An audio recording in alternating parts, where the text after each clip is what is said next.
Hello friends, आपका अपना YouTube channel the प्रोटेक्निक classes में स्वागत है। तो हम लोग देख रहे थे वेरिएबल इंडक्टेंस या फिर उसको हम लोग रिएक्टेंस ट्रांसड्यूसर कह रहे थे। तो इस टर्म में हम लोगों ने उसके बारे में बहुत कुछ जाना था। वेरिएबल इंडक्टेंस किस तरह से वेरी करता है, कौन कौन से इंडक्टेंस प्रॉपर्टी के द्वारा होता है, ये हम लोगों ने जाना। तो उसका एक लास्ट सेक्शन था क्या, तो आउटपुट वाला सेक्शन।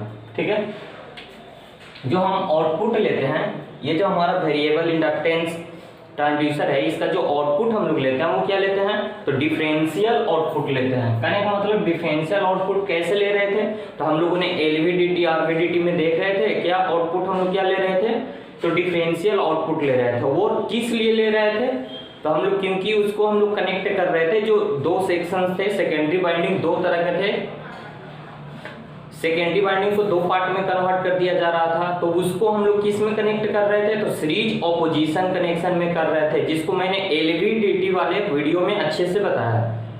तो वहां पे क्या हो रहा था, आउटपुट जो मिल रहा था वो डिफरेंस हमको मिल रहा था। उसका आउटपुट हम लोग क्या ले रहे थे, दोनों बाइंडिंग का, सेकेंडरी में तो दो बाइंडिंग था, उसके डिफरेंस का आउटपुट ले रहे थे। जैसे नल पोजीशन में क्या हो रहा था, नल पोजीशन में आउटपुट हमको जीरो मिल रहा था, बट जीरो मिल रहा था। जब डिस्प्लेसमेंट हो रहा था तो हमको आउटपुट मिल रहा था डिफरेंशियल आउटपुट, एक नेगेटिव में और एक पॉजिटिव में। तो जो हमारा नेगेटिव में था आउटपुट वो क्या था, हमारा आउट ऑफ फेज था, 180 डिग्री आउट ऑफ फेज था, और पॉजिटिव वाला सेम फेज में था।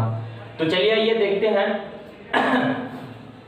The inductive transducer can be design to provided to output. कह रहा है कि जो हमारा इंडक्टिव ट्रांसड्यूसर का जो डिजाइन किया जाता है वो प्रोवाइड करता है दो आउटपुट। जैसे हम लोगों ने देखा था कुछ इस तरह से हमारा सेक्शन था, एक E1 और एक और सेकेंडरी बाइंडिंग था E2, S1 या S2 था। चलिए यहाँ पे अब मैंने E1 E2 लिया है। तो हमारा दो आउटपुट मिल रहा था, तो एक वोल्टेज हो रहा था S1 E1 और एक था S2 E2।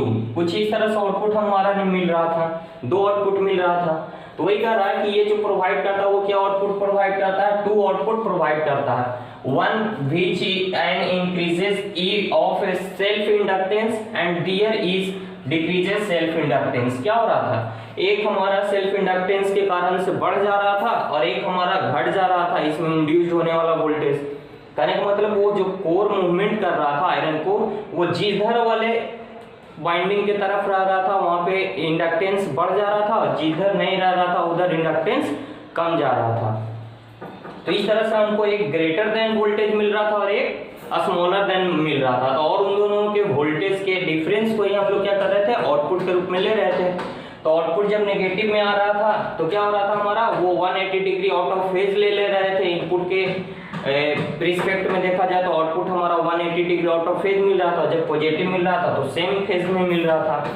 ठीक है, अब चलिए hence we have two output, one is L plus del L। Del L क्या है, तो डेल L है चेंज इन इंडक्टेंस। L क्या है, तो इंडक्टेंस है, और डेल L क्या है, तो चेंज इन इंडक्टेंस। तो मान लिया जाए उसमें प्लस हो गया, मतलब कि इंक्रीज कर गया।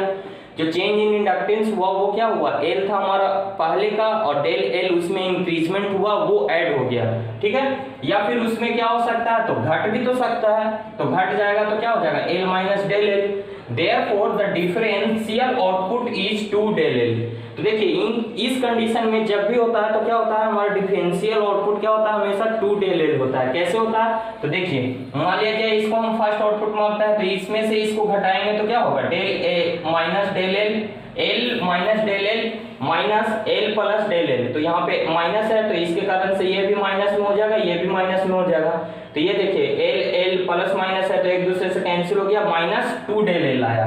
तो ये जो आउटपुट होगा वो क्या होगा, इसका आउटपुट होगा वो क्या होगा, तो ये क्या होगा, 180 डिग्री आउट ऑफ फेज होगा। ठीक है, जबकि जब हम ये प्लस वाले में से माइनस वाले को घटाएंगे तो क्या होगा, ये माइनस है तो ये माइनस हो जाएगा, और ये प्लस है तो ये माइनस है तो माइनस माइनस प्लस हो जाएगा।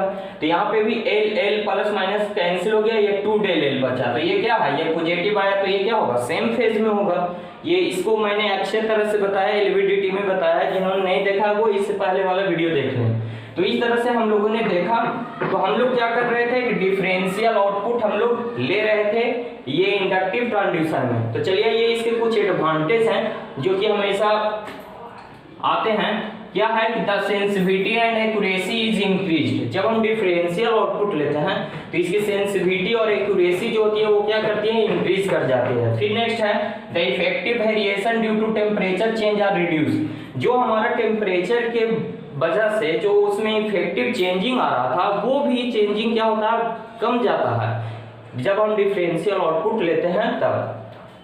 फिर कर रहा है थर्ड में the output is less affected by internal external magnetic field. जो हमारा आउटपुट होता है वो कम मतलब कि इफेक्टेड पड़ता है इस पे। कैसे कम इफेक्ट पड़ता है, कहने का मतलब जैसे ये जो वाइंडिंग है जिस वाले जगह पे है तो उसके अगल बगल में भी अगर मान लीजिए कोई दूसरा मैग्नेटिक फील्ड आ जाता है तो उससे इसको पे कोई ज्यादा इफेक्ट नहीं पड़ता। कब, जब इसको हम लोग डिफरेंशियल आउटपुट के टर्म में, कहने का मतलब सेकेंडरी वाइंडिंग को टू वाइंडिंग के टर्म में लेते हैं तब। ठीक है, उसके बाद कर रहा है कि the effect of change in supply voltage and frequency are reduced. जो इफेक्ट होता है जैसे सप्लाई वोल्टेज में इंक्रीजमेंट डिक्रीजमेंट होते रहता है तो ये सारा, और फ्रीक्वेंसी में भी इंक्रीजमेंट डिक्रीजमेंट होते रहता है। तो मतलब कि फ्रीक्वेंसी फ्लैक्चुएट करते रहता है और सप्लाई वोल्टेज फ्लैक्चुएट करता है। तो वो जो फ्लैक्चुएशन है वो क्या होता है, रिड्यूस हो जाता है। मतलब कि इसमें फ्लैक्चुएशन जो होते हैं वो बहुत कम होते हैं। तो ये सारा एडवांटेज है किसका, तो डिफरेंशियल आउटपुट का। जिसका हम लोग डिफरेंशियल आउटपुट कहाँ पे लेते हैं तो आप लोग वेरिएबल इंडक्टेंस ट्रांसड्यूसर में, जैसे एलवीडीटी आरवीडीटी में हम लोगों ने देखा। तो इस तरह से ये आपका वेरिएबल इंडक्टेंस ट्रांसड्यूसर समाप्त हो गया। तो ये टॉपिक समाप्त हो गया। अब इसके बाद हम लोग पढ़ेंगे स्ट्रेन गेज के बारे में। तो मिलते हैं हम लोग नेक्स्ट वीडियो में नेक्स्ट अपडेट के साथ। तो बने रहिए द पॉलिटेक्निक क्लासेस के साथ और भी ज्यादा अपडेट के लिए।